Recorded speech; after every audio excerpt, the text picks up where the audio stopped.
In the West, we want a future where we're no longer dependent on coal and methane to meet energy demands. We want to see more clean energy adopted, and we want to see that clean energy affordable. Nearly 2/3 of voters in the West want to see a transition to 100% clean and renewable energy. So, how do we get there? What if I told you there was a lesser known but critical regulatory process that can create real emission reductions on the ground? Integrated resource plans are one of the most important tools we have to fight climate change, but aren't talked about much. It's a state-level process that determines how much of your power comes from clean sources like wind and solar. And the IRP has a significant impact on the energy bill that you pay at the end of the month. On today's episode of 2 Degrees Out West, learn about one of the most important parts of the transition to clean energy that you may have never heard about, and how WRA uses that process to secure a cleaner future for the West.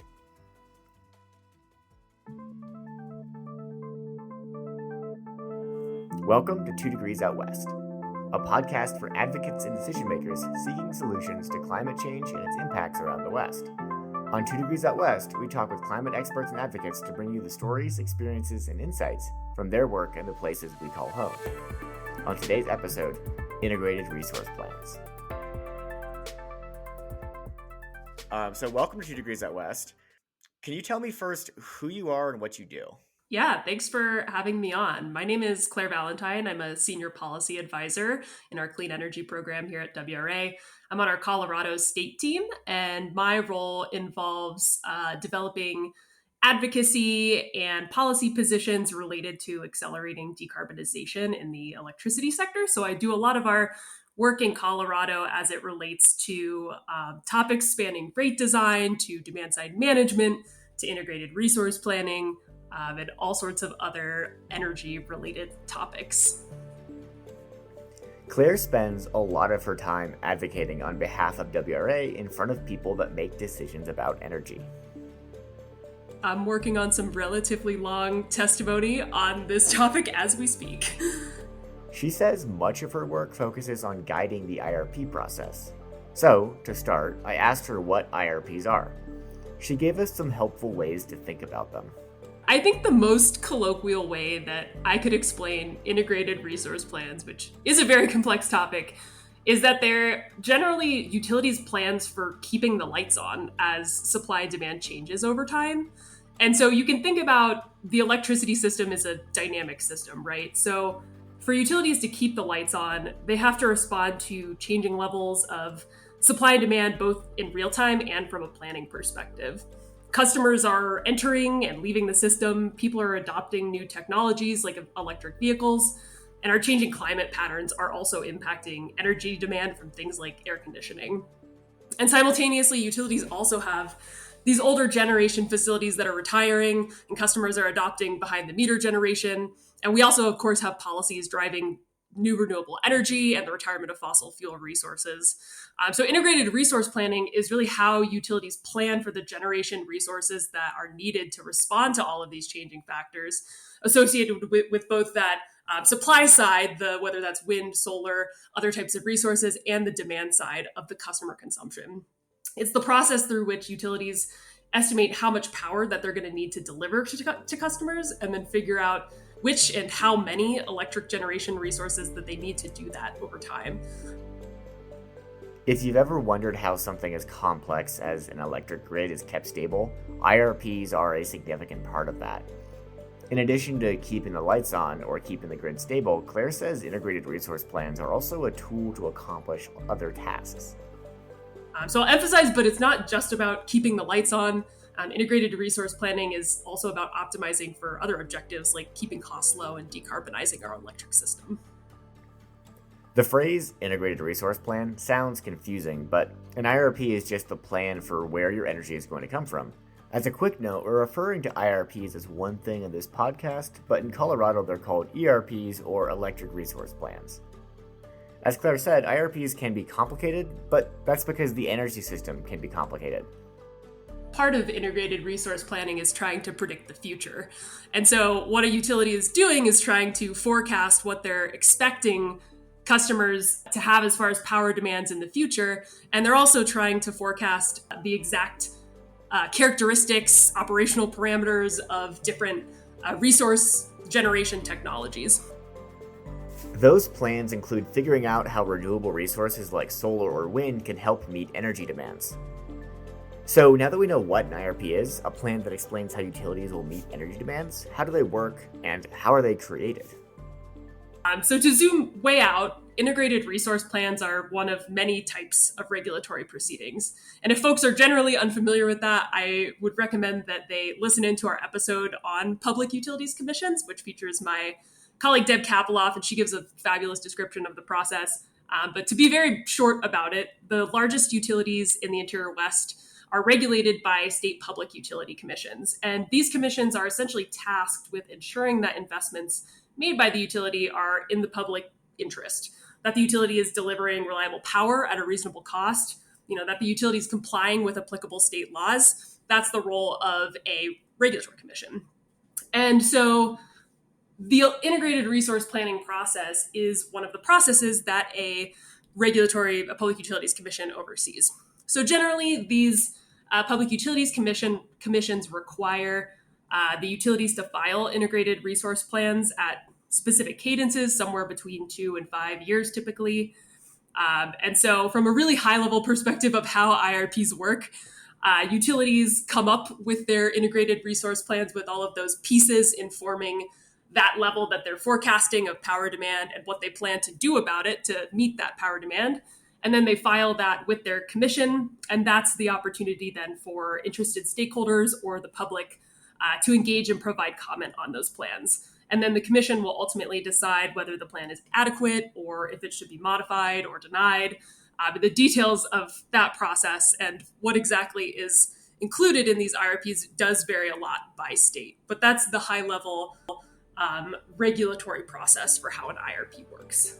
We're going to come back to the fact that this process varies state by state, but this is really important.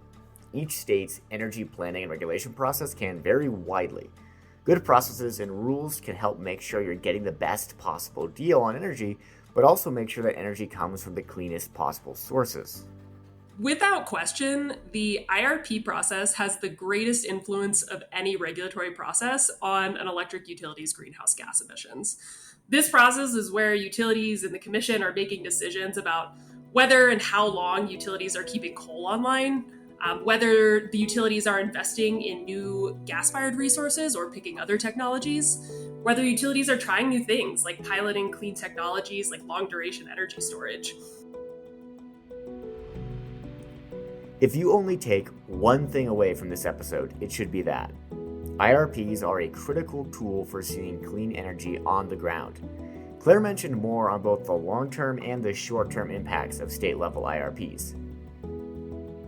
So these are massive factors in determining the utility's greenhouse gas emissions, not only in the short or medium term, but also these plans really impact the long term.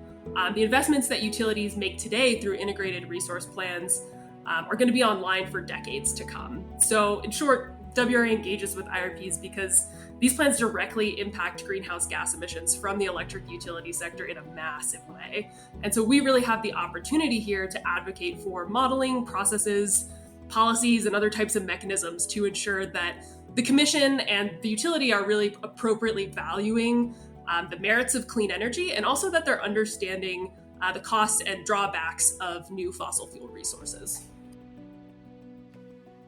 At a high level, WRA provides testimony and comments on integrated resource plans. And so we're often seeking certain changes or amendments or consideration of different modeling parameters. And our goal there is really just, furthering our mission of advancing clean energy and reducing climate pollution. And so this can take a lot of different forms in an IRP. So a couple of ways that we advance that advocacy in that forum, for example, are advocating for early coal retirement, often on the basis of the poor economics of coal unit operation. Other ways, as I briefly mentioned, ensuring that the modeling assumptions for both clean energy resources and fossil fuel resources are transparent and accurate, making sure we're appropriately valuing clean energy resources for things like production tax credits, and also ensuring that the utility is using appropriate forecasts for things like gas fuel costs.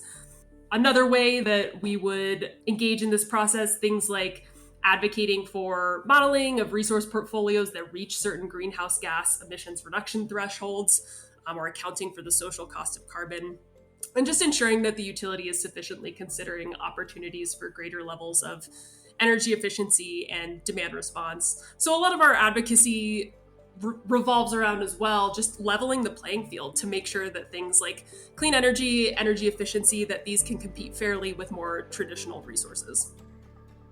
Like we mentioned before, the IRP process varies by state. Claire mentioned some of her experience working with IRPs in Colorado. And it does depend a little bit on the state.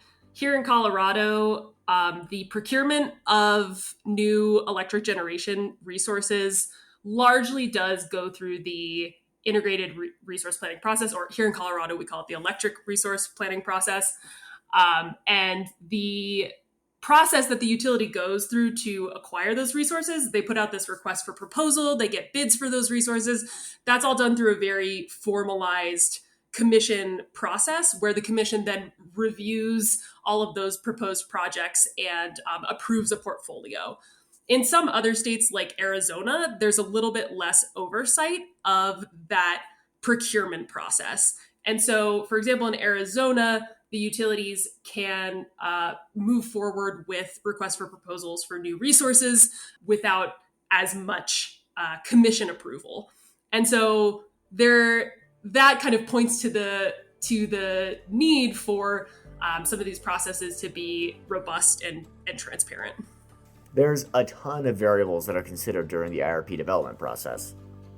Claire highlighted a few of the things that utilities are considering as they work through the IRP process.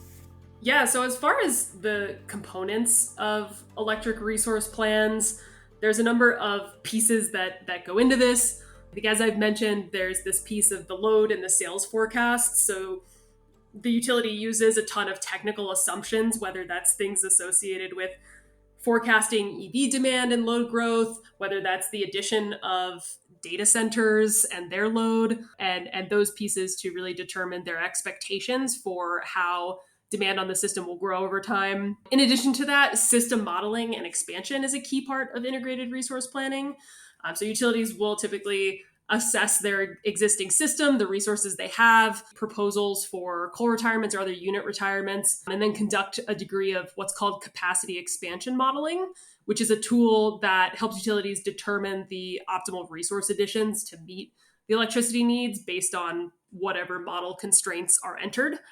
The next piece that is included in this process are any cost, operational, and policy assumptions. So modeling assumptions for new and existing resources, as well as any modeling assumptions for things like greenhouse gas emissions reductions or targets for how much of the resources should be provided by third-party resources versus utility-owned. The next piece is resource portfolios, as well as a utility-preferred portfolio.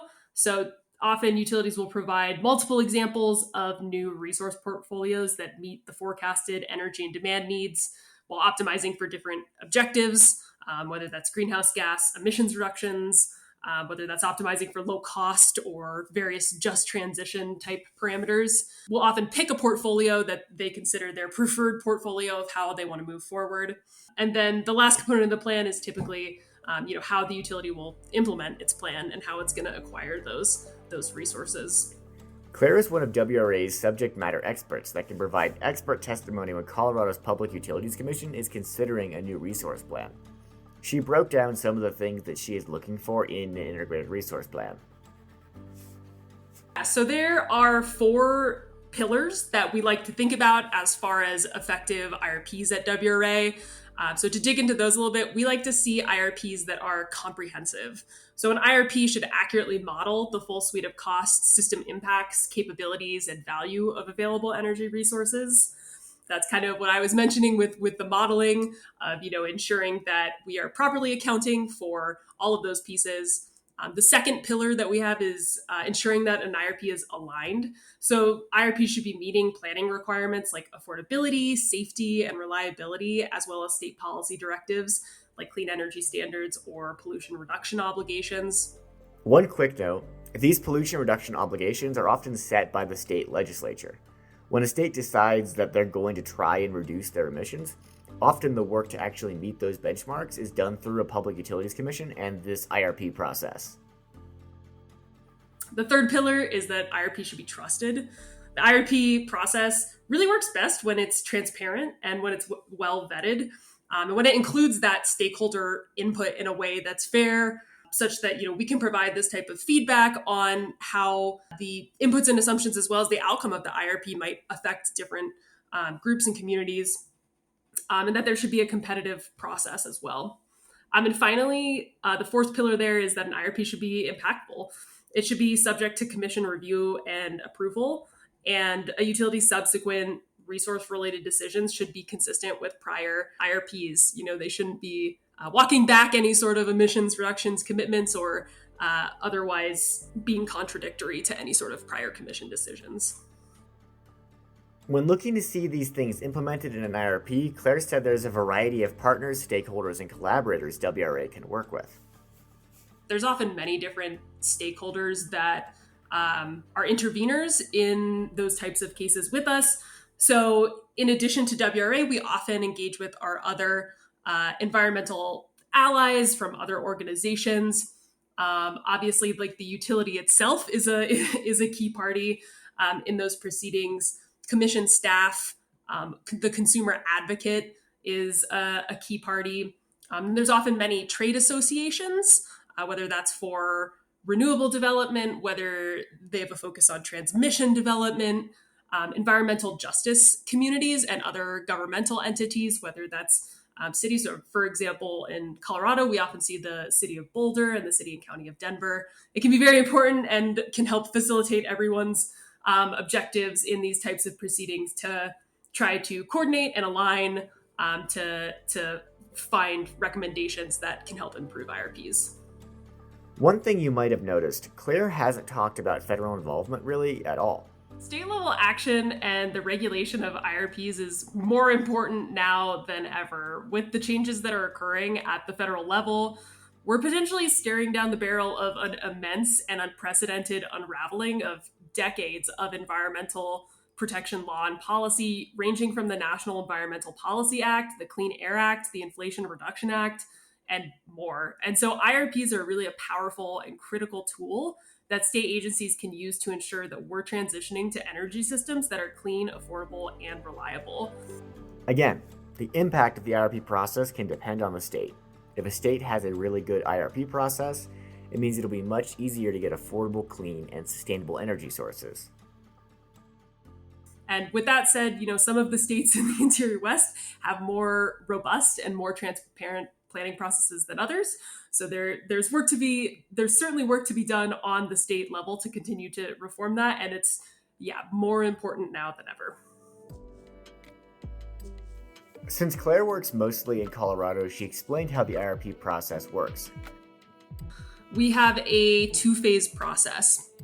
So in the first phase of the process, the utility provides, as I mentioned, those load forecasts, that information about how much electricity sales are going to grow over time and how much demand will grow over time, as well as some preliminary modeling of resource portfolios that the utility believes could meet that demand. In addition, the utility often provides many other pieces within the IRP. Those pieces can include new proposals for different types of mechanisms. So, for example, in Xcel Energy's most recent 2024 Just Transition solicitation filing, they have some new proposals for things like a carbon-free future development portfolio that is essentially a new mechanism that could be integrated into the electric resource planning process to help with acquisition of carbon-free resources. And in addition to that, phase one is really where we set a lot of the modeling parameters that we want to use in the subsequent phase of the process. Transparency was a key element of the Colorado process that stuck out to me. Phase 1 of the electric resource planning process in Colorado is all about setting the rules. Phase 1 also helps collect information from bidders who want to build infrastructure, like electric generation or transmission infrastructure, required in the utility's proposed resource plan. The who, what, when, and where is all defined in this process. And it also contains things like information that will be provided to bidders. So Excel or any other utility that is going through this process provides things like the request for proposal that it intends to use to receive bids and other types of bidder documents, so that there's a lot of transparency around what the utility is going to provide to the broader industry about the generation resources that it's going to seek to acquire. And these aren't rules that are just made up behind closed doors. Claire told me there's plenty of opportunity for input from the public and groups like WRA. So there's a lot that happens in phase one, and that's a process that is fully litigated by the parties that are in that. So we have testimony and hearings and go through a full legal process. When Claire says this process is fully litigated, it means the pros and cons of these decisions are argued in public settings. The commission functions like a courtroom. It follows a formal procedure with filings, testimony by sworn witnesses, and cross-examination. This allows for transparency into the modeling for the Public Utilities Commission and interveners like WRA. It also promotes public accessibility and ultimately yields better planning. And once the dust has settled on that, the utility then proceeds into phase two. Phase 2 is where those rules and parameters set up in Phase 1 are put to work, and the utilities collect real-world bids on energy projects. Where it puts out that request for proposal for the industry to submit electric generation project bids. And so that's when the different vendors of the world come forward and they bring forward their proposals for whether that is utility scale solar, whether that's wind, whether that's maybe a gas combustion turbine. And the utility collects all of that bid information. After that, the utility can see how the bids they got fit into the rules and plans created in Phase 1. Then they proceed with modeling all of those bids through this modeling process that will essentially take all the inputs of the bids, take all of the modeling assumptions that we determined in that Phase 1 process, and optimize everything together to try to solve for different objectives. And put together these different resource proposals for the commission to review in phase 2. Once those plans are modeled based off real bids, the utility can present those to the Utility Commission. Claire explained how that works. So what that all then culminates in is the utility providing this phase 2 filing to the commission, and the commission gets to review a number of different types of portfolios that might have different objectives. So you could have one portfolio that is, say, like the least cost portfolio, which is perhaps a portfolio that does, meet some sort of specified policy objectives, but comes in at the very least cost. But maybe there's other portfolios, such as ones that focus on objectives related to just transition or objectives related to whether there's more third-party ownership of projects versus a utility owning more of the projects. And so all of these different resource portfolios are filed with the commission. And there's another opportunity for groups like WRA to weigh in on those different portfolios and to provide commentary on which portfolio the commission should move forward with. And so then moving along in the process, the commission ultimately approves a portfolio for the utility. So what basically this part 1 is like, we're making the rules for how we're going to define our energy plan. And then the part 2 is developing the plan based on those rules, and the commission gets to say what does or doesn't follow the rules we created in part 1. I think that's a good way to set it up. Of the phase 1 is sort of determining the rules of the road for phase 2. And part of phase 1 is also setting up how we might think about different portfolios, because ultimately we don't know what real projects are going to come through once the utility goes out and solicits for those projects. And so in phase 1, we really set up a framework to establish different lenses through which we might view different combinations of bids. And so then when we move forward to phase 2, there's that framework that we're looking through to evaluate the real bids. And so it is a little unique in Colorado. In some other jurisdictions, there's kind of just a single phase process that's a little more about like generic resources and not using the information from real bids. But in Colorado, we kind of have this interesting two-phase process, which really allows, again, a lot of transparency in really seeing what bids are available and what is actually going to be coming online. What I learned here is phase one of Colorado's energy planning process creates space to help make sure that the process is thorough and ratepayers are getting the best deal, while clean energy technology is taken seriously and prioritized. Unfortunately, not every state in our region has an IRP process that's run so smoothly. In Nevada, the utility doesn't follow an orderly two-step process, but instead pre-selects energy bids behind closed doors. They file their IRP and their preferred energy bids all at the same time, which makes the process messy and opaque. Transparency in these processes is key, as it makes sure the resources that are being selected are the most affordable, reliable, and clean before developers begin building. Luckily, in Colorado, there are many points during that process where the public can comment and influence where their energy is coming from and what type of resources are used. Another key aspect of Colorado's energy planning process is the commissioners who evaluate these plans. I think what is pretty valuable here in Colorado is that we do have commissioners who have, decades of experience in the energy industry, and they are appointed as opposed to elected. And so that is something that's very valuable here in Colorado, that we really have people in those positions that are very experienced in the industry, though I think that there's lots of opportunity in terms of like what the exact background looks like. Claire said the process ends up having positive results for Coloradans. What I do think is very valuable is that because we have such a robust and transparent process, it really feels like when a resource portfolio is approved by the commission that a lot of thought has gone into that, and a lot of thought has gone into the cost of the resource portfolio, the reliability, as well as the extent to which the portfolio advances our state goals related to reducing greenhouse gas emissions. And so I think the way that our process impacts Coloradans is really that it feels that this process provides a lot of security that we're moving forward with the right approach. And so, I think that is just generally reflected in a lot of the decisions that the commission puts forward.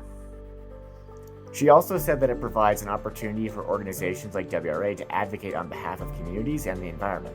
The two-phase process allows us to better engage than in states where there is not a two-phase process. And that's because the phase two really offers just a second intervention point to evaluate the real world of projects that might come online. So, for example, in Xcel Energy's 2021 electric resource plan, there were some things that came to light in phase two regarding some transmission constraints in the Denver metro area, and that related to project selection and whether additional transmission costs would be incurred through selecting certain projects versus others.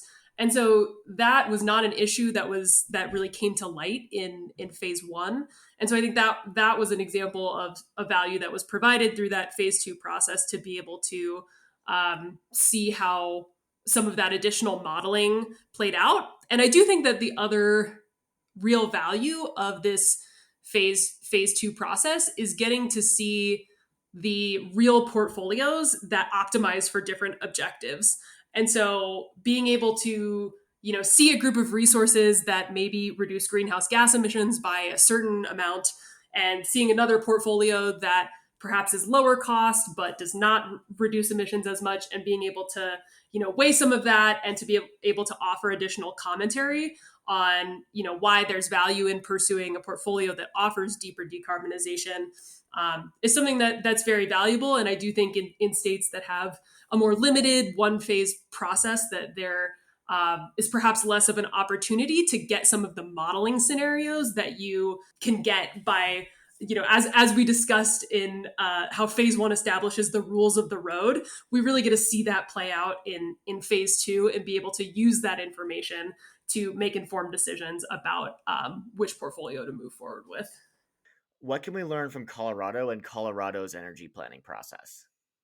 I think that one of the valuable things that we have in Colorado are some pretty fundamental statutory goals for greenhouse gas emissions reductions, and that is very valuable to us in our resource planning processes. A really important thing that we touched on earlier is how much this is a state-level process. When a state legislature sets a decarbonization goal saying that they want to reduce emissions by a certain amount, it's the Public Utility Commission who's going to help make sure that happens on behalf of voters. The resource planning processes are generally designed around meeting the objectives that the General Assembly has set. And so that's something that is a pretty valuable piece in Colorado that assists with those objectives that some of WRA's other states do not have as aggressive or set greenhouse gas emissions reductions goals. And so certainly there's opportunities within integrated resource planning processes for the commissions to prioritize greenhouse gas emissions reductions and to direct modeling, to direct greater information regarding resource portfolios that could provide those deeper greenhouse gas emissions reductions. And so that's absolutely a role that state commissions can play in prioritizing that as an objective and ensuring that they have the information through integrated resource plans to move forward with those objectives. Electricity powers our day-to-day lives, and we're dependent on utilities to provide affordable, reliable, clean energy. Across the West, a rapidly changing energy environment with significant increases in future demand and more frequent extreme weather is driving a need for cleaner energy. And the work happening in public utility commissions through integrated resource planning is critical to effectively decarbonizing the West. It's through transparent and well-thought-out processes, like the two-phased approach in Colorado, that we get the best possible results for our communities. In Nevada, we filed comments urging the Public Utilities Commission to enact a two-phased IRP process to ensure it can effectively help the state plan for its clean energy future. If you want to track our progress on decarbonizing the West and want updates on what is happening in your state, especially in a time when state-level action is a very important method of action, you can join our email list. We'll be sending you news and updates, as well as opportunities for you to support key initiatives. Did you like what you've heard? Bring others into the conversation. Share our show with friends, family, and group chats alike. Follow us on Instagram, TikTok, and Threads to get the latest climate news from the West and hear about upcoming episodes. You can find all of our show notes, a full transcription of this episode, and further resources about integrated resource plans at westernresourceadvocates.org. Lastly, WRA would like to thank our sponsors who make this work possible. Our impact sponsor is First Bank. Our premier sponsor is Vision Ridge Partners. Our supporting sponsors are BSW Wealth Partners, GoCo, Group 14 Engineering, Jones & Co., Meridian Public Affairs, and SolUp. Thank you for listening.